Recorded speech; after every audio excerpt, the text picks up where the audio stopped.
सचमुच हम आपको प्रतिदिन अपने जीवन का आनंद देने के लिए मदद करना चाहते हैं कि आप यीशु मसीह के द्वारा परमेश्वर के साथ घनिष्ठ और व्यक्तिगत संबंध बनाए रखें। हम जानते हैं कि यीशु में विश्वास रखने के द्वारा परमेश्वर ने हमारे जीवन में क्या कुछ किया है और चाहते कि आप भी उसका अनुभव करें। प्रभु ने आपके लिए अच्छी योजना बनाई है। यदि पहले किसी ने आपको ये नहीं बताया तो अभी मैं आपको खुशखबरी देती हूँ। परमेश्वर ने आपके जीवन के लिए अच्छी योजना बनाई है।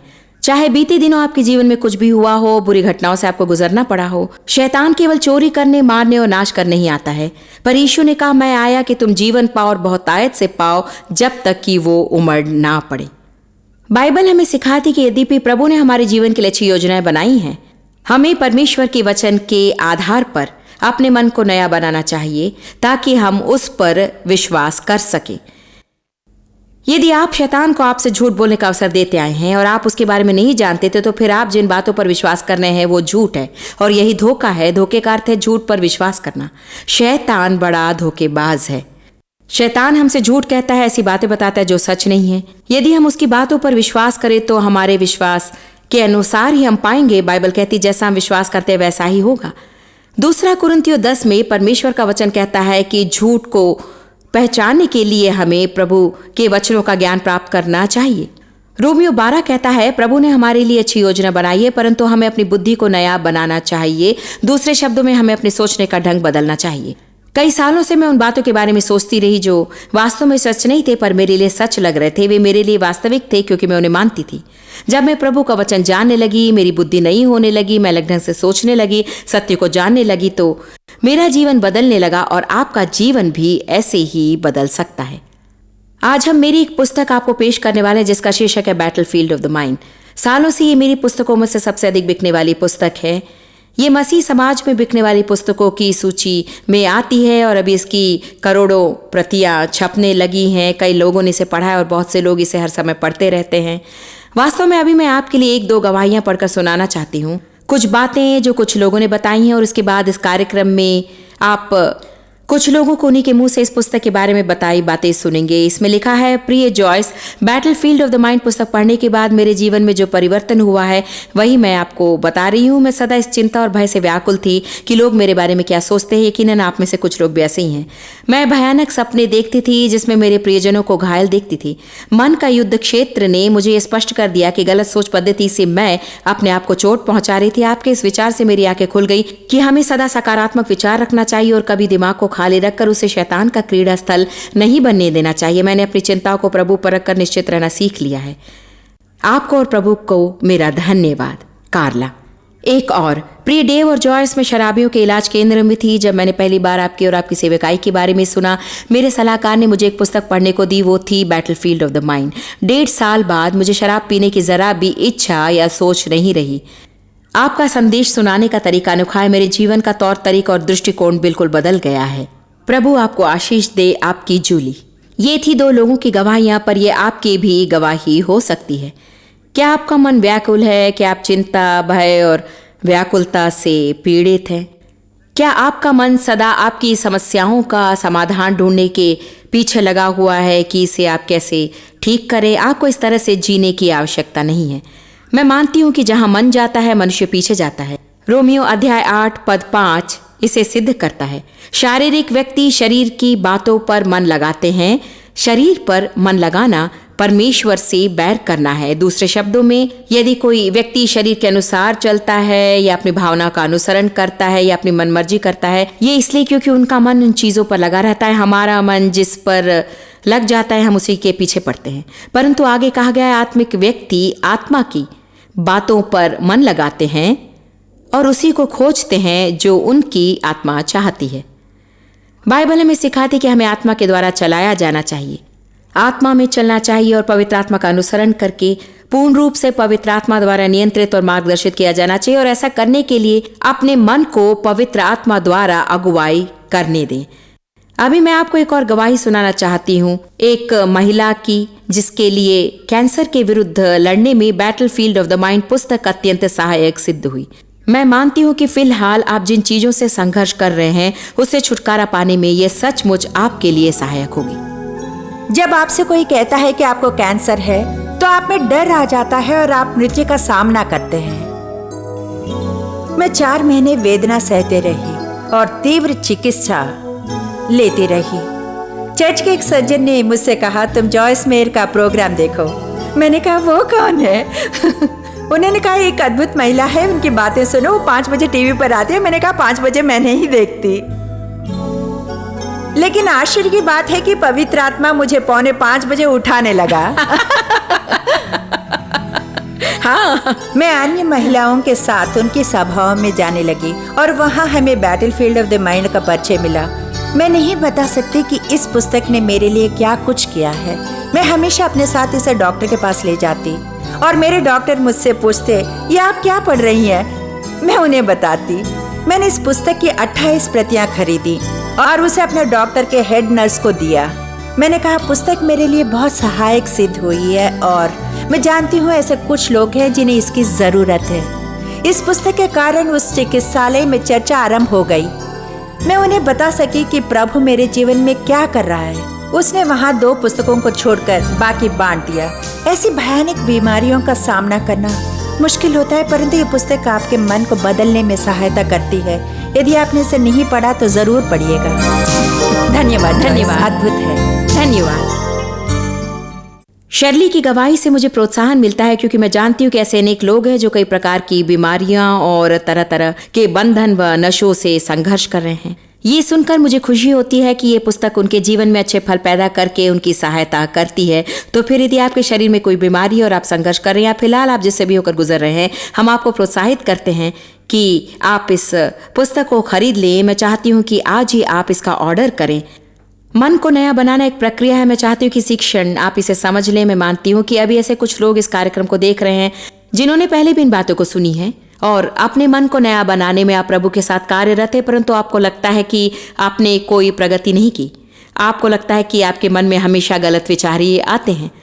सबसे पहले आपका मन धीरे धीरे नया होने लगेगा। व्यवस्था विवरण 7:22 में बाइबल कहती है कि हम धीरे धीरे अपने शत्रुओं पर जय पाते हैं। निराश हुए बिना आगे बढ़ते रहिए।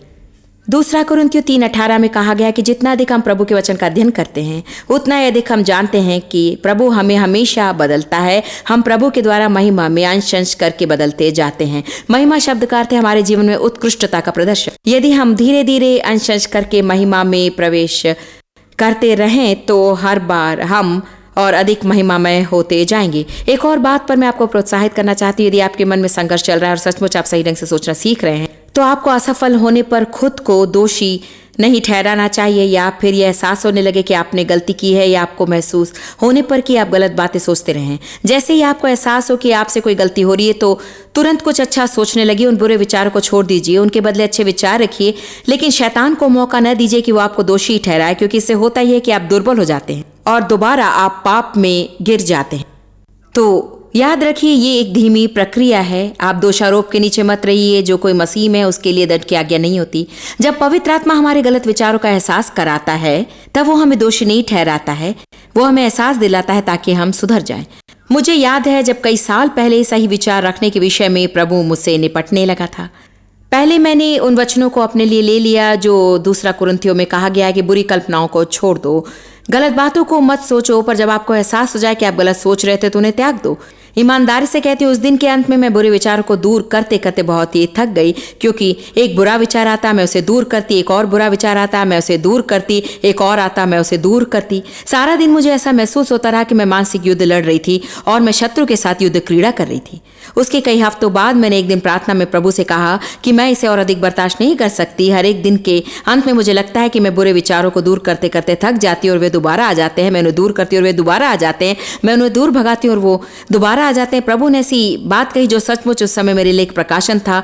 उसने कहा, तुम्हें उन बुरे विचारों के स्थान पर अच्छे विचारों को रखना चाहिए। यदि तुम अपने दिमाग को अच्छे विचारों से भर दोगी तो बुरे विचारों के लिए कोई जगह नहीं रह जाएगी। यदि शैतान आकर तुम्हारे दिमाग को खाली पाएगा, या जैसा कि हम देखते हैं कुछ लोग वास्तव में स्वयं कोई विचार नहीं करते हैं, वे खाली दिमाग वाले होते हैं, तब शैतान घुसकर अपने मनचाहे विचार तुम्हारे दिमाग में भर देगा। यदि तुम ऐसा नहीं रहना चाहती हो, यदि तुम नकारात्मक विचार रखने से मना करना चाहती हो या खाली दिमाग नहीं रखना चाहती हो, तो फिर अच्छे विचारों को मन में रखो। तुम लोगों के बारे में अच्छे विचार रख सकती हो, अच्छी बातें सोचने का निश्चय कर सकती हो, अपने भविष्य के बारे में अच्छी बातें सोच सकती हो। और जानते हैं, सच बात है कि फिलिपियो अध्याय 4 पद 8 में बाइबल हमें यही सिखाती है। पौलुस ने कहा, निदान है भाइयों, जो बातें सत्य हैं और जो बातें आदरणीय हैं, जो बातें उचित हैं और जो बातें पवित्र हैं, जो बातें सुहावनी हैं, जो बातें मनभावनी हैं और जो सद्गुण और प्रशंसा की बातें हैं, उन्हीं पर ध्यान लगाया करो और उन्हीं पर मनन करो और उन्हें अपने मन में स्थान दो। ये अच्छा है। पौलुस कहता है, अच्छी चीजों को खोज निकालिए और उन्हीं पर अपना मन लगाइए। यदि आपका संबंध किसी से हो तो क्या करें? बिल्कुल आसान है।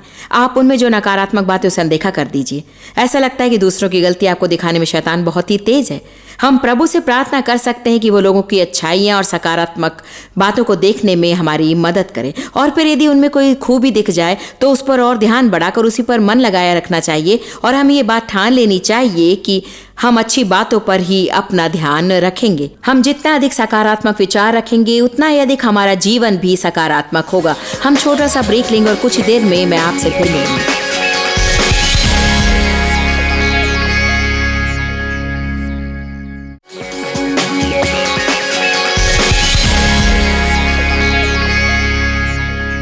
हमें एक कार्य अवश्य करना चाहिए कि नकारात्मक बातों को नहीं सोचना चाहिए, उसके बदले सकारात्मक बातें ही सोचनी चाहिए। मैं कुछ देर इस विषय पर कहना चाहूंगी।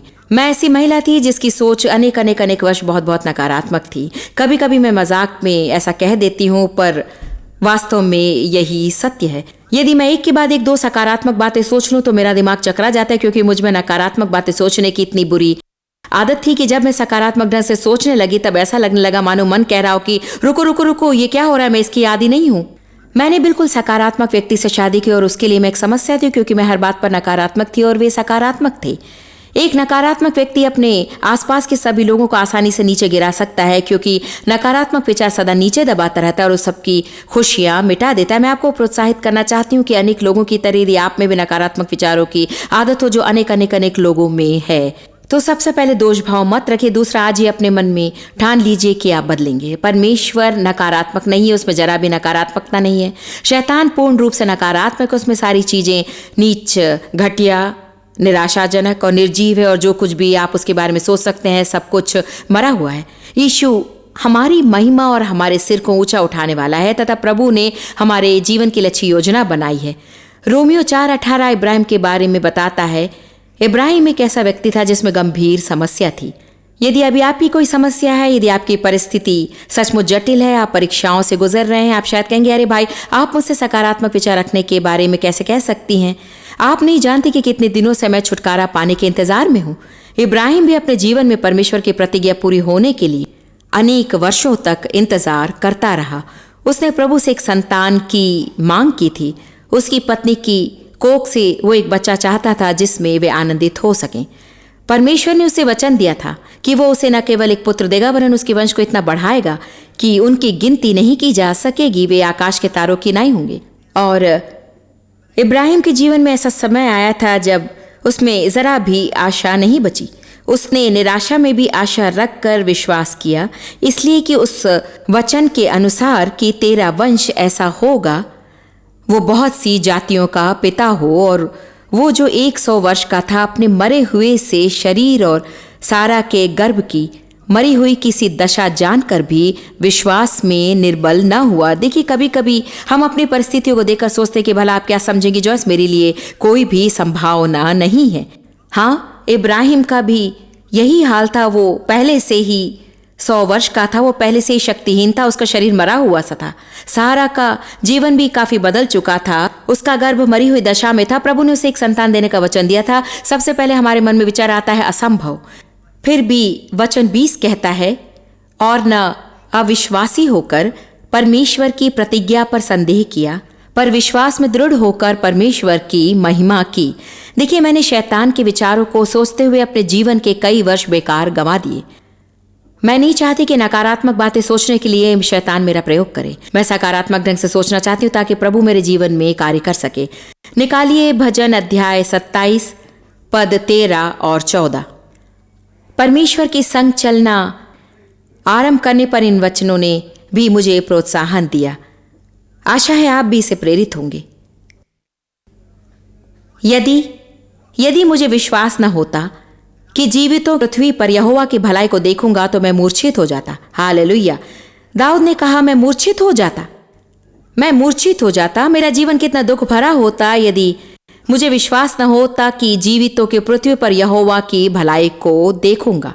कई लोग सोचते हैं, खैर मेरे मरने के बाद स्वर्ग जाने पर सब कुछ ठीक हो जाएगा। आपको मरकर स्वर्ग जाने की जरूरत नहीं, अभी ही आपके लिए सब कुछ बेहतर हो सकता है, क्योंकि इस पृथ्वी पर आपके जीवन के लिए प्रभु ने अच्छी योजना बनाई है। दाऊद ने कहा, यदि मुझे विश्वास न होता तो मूर्छित हो जाता। यदि आप में संदेह और अविश्वास भरा हो, आप नकारात्मक विचारों से भरे हों, आपके विचार गिरे हुए हों, आप में असफलता हो, तो आप एक अच्छा जीवन नहीं जी सकेंगे। आप अपने विचारों से अपना जीवन दुखी करते हैं। बाइबल कहती है कि हम अपने ही शब्दों को खाते हैं, तो आपको अपने विचारों पर जीना पड़ता है। जो कुछ आपके अंदर हो रहा है उसी से आपको पोषण पाना है। आज आप अपनी सोच को बदलकर अपने आप को खुश कर सकते हैं और इसमें प्रभु आपकी मदद करेगा। आप इसे स्वयं नहीं कर सकते हैं।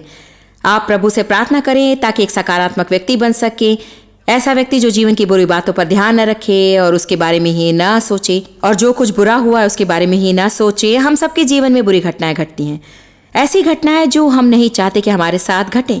इस हफ्ते मैंने तय किया था कि मैं छुट्टी पर जाऊंगी। मैं अकेले किसी जगह पर जाकर एकांत में समय गुजारूंगी, प्रार्थना करने व प्रभु को खोजने में, और मेरे लिए बहुत ही सुखद बात होगी। मैं जहां जाने वाली थी वहां बाढ़ आ गई और मैं नहीं जा सकी। देखिए, ये मेरे लिए बहुत ही निराशाजनक बात थी, परंतु निराश होने पर हम आशा रख सकते हैं। ये विश्वास करें कि परमेश्वर से प्रेम रखने वालों के लिए जो कुछ भी हो उनकी भलाई के लिए ही होगा। फिलहाल मैं आपको एक प्रभावशाली गवाही सुनाना चाहती हूँ जिसका जीवन आश्चर्यजनक ढंग से बदल गया है। उसका नाम है बेथ। एक बार उसने जाना कि उसका मन उसे उन चीजों का आनंद लेने से वंचित रख रहा था जो प्रभु ने उसके लिए रखा था। उसने वाकई अपने जीवन में अद्भुत परिवर्तन देखा है। उसके दैनिक संघर्ष ने उसके विचारों को घेर रखा। बेथ लैशोबर नहीं जानती थी कि वह खुश रह सकेगी या लोग उससे समलिंगी होने के बाद में अपना सकेंगे, या उसके लिए छुटकारा पाना संभव है। उसके मित्रों की सलाह से वह परेशान थी। उन्होंने मुझसे कहा कि प्रभु ने ही मुझे इच्छाएं दी हैं। यदि मैं उन्हें इनकार करूं तो इसका मतलब है कि प्रभु को ही इनकार कर रही हूं। मुझे प्रभु से डर था। बेथ का पालन पोषण मसीह परिवार में हुआ। उसने मानसिक, शारीरिक और यौन शोषण नहीं सहा। वह रविवार चर्च जाती थी और उसने मसीह को अपना जीवन अर्पित किया।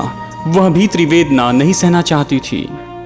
मैं ऐसा सोचा करती थी कि यदि मेरे माता पिता मेरे हिस्सेपन को समझ पाते तो अच्छा होता, परंतु बाद में मैंने देखा कि जिन लोगों के माता पिता ने उन्हें छोटी उम्र से अपनाया है, वे रात को घर जाकर अलग बैठकर तरह तरह से अपने शरीर को अंग भंग करने लगते, क्योंकि तब भी वे खुद को नहीं चाहते हैं।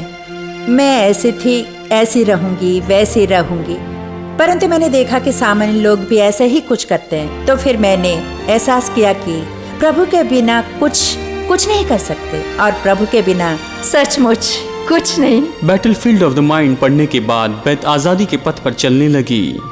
बैटलफील्ड ऑफ द माइंड नाम से ही मैं समझ गई कि जो भी युद्ध लड़ रही हूँ उसे पहले मन में जीतना है। बेथ कहती है कि बैटलफील्ड ऑफ द माइंड से उसे अपने समलिंगी संभोगिक होने पर जय पाने में मदद मिली है, क्योंकि उसके द्वारा वह एहसास कर सकी है कि जब तक उसका विचार नहीं बदलेगा उसका जीवन नहीं बदलेगा। उसने जान लिया कि प्रभु का वचन उसके मन को नया कर सकता है। मैंने इसे पढ़ा और सोचा कि प्रभु के वचन पर ध्यान रखना चाहिए और मन को नया करना जरूरी है। इस पुस्तक ने मुझे यही सिखाया है। आप भी संघर्ष कर रहे हैं तो यही कहूंगी कि बेथ का कहना है कि उसने एक ही रात में इस युद्ध को नहीं जीता।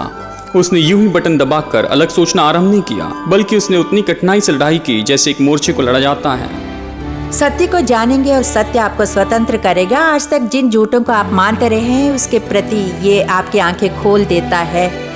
वो एक झूठ था तो आप दूसरे छोर पर पहुंच जाते हैं। पीछे मुड़कर उस ओर देखने पर हंसी आती है। सचमुच यही मेरा विश्वास था। ये बहुत बड़ा भार है। यीशु ने कहा, मेरा जुआ सरल और मेरा बोझ हल्का है।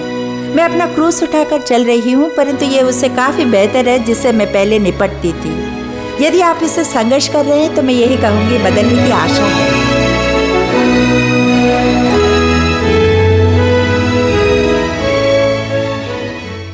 वास्तव में यदि आप ऐसी किसी चीज से संघर्ष कर रहे हैं, किसी प्रकार का बंधन है, किसी प्रकार का नशा है तो आपके जीवन में बदलने की आशा अवश्य है, परंतु प्रभु के वचन द्वारा आपके मन को नया बनाना जरूरी है।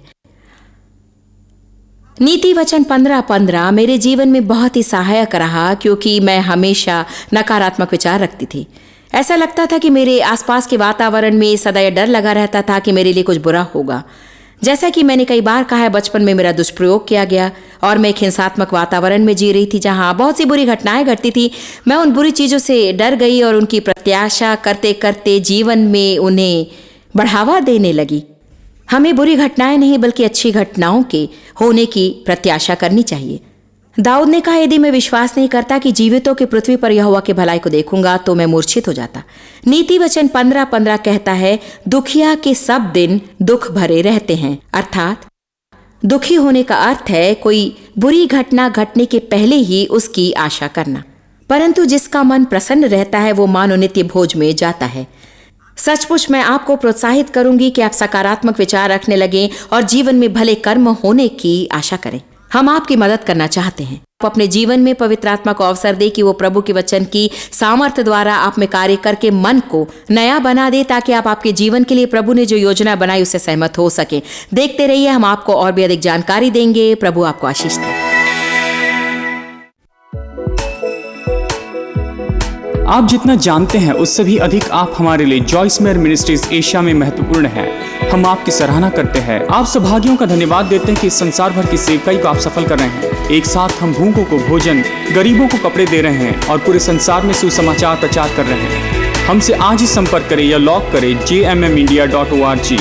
अपने प्रार्थना निवेदन भेजें, हमारे स्रोत के विषय जानें, जॉइस की सभाओं के विषय जानें, और जैसे हम पूरे संसार में मसीह के प्रेम को बांटते हैं तो आप हमारे साथ सहभागी हो जाएं।